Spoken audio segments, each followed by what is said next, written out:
I dag skal vi lige få tømt vores tanke her med det, der hedder black water, som er fra toilettet, og grey water, som er vores vaske fra håndvask. Og når vi starter, så husker vi lige handskerne her, og vi har black water her og grey water her.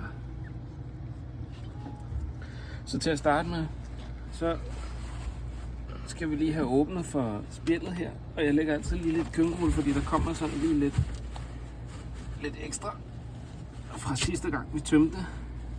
Som man kan se her, der var masser.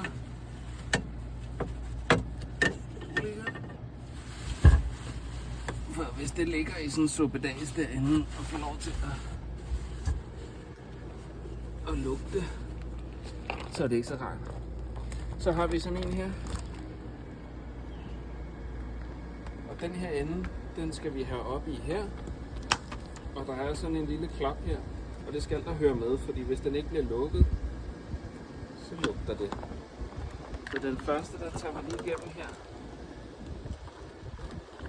Op igennem her. Og så skruer vi den lige fast. Klok. Og så den anden ende her. Der hører også sådan en her med, man kan skrue i selve brønden her. Så skruer man den lige lidt fast her. Så skruer vi låget af her. Og så skal vi lige have det monteret rigtigt her. Sådan. Sådan der. Og nu går løbet den forkerte vej, så vi skal have det opad. Så det gør vi lige om lidt. Men nu åbner vi det lige for den sorte først her. Altid sort først. Så nu åbner vi den sorte. Og så løber det igennem her. Hvad var det? Det er vores tis. Tis væk.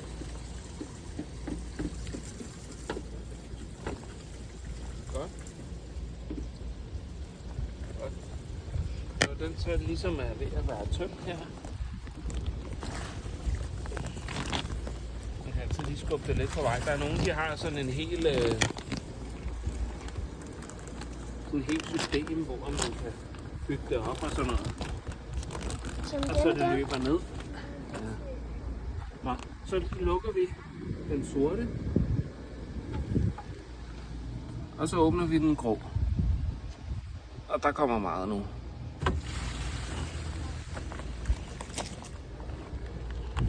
Og nu har vi skyllet.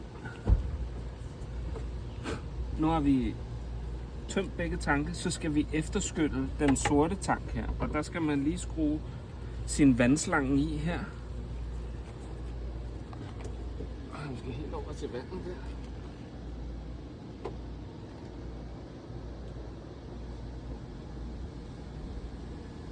Godt.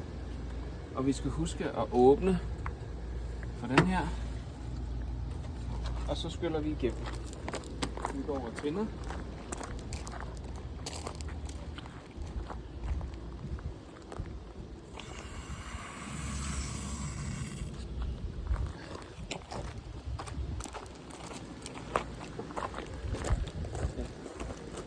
Og så kommer der vand lige om et øjeblik her. Og så venter man egentlig bare til, at vandet nede i afløbet her, det begynder at blive klart. Men det er så, man får renset den hele her. Så slukker man for vandet. Og så slukker man for vandet bagefter, når man ser det klart. Og skubber den der i, og så kobler af. Og så færdigt.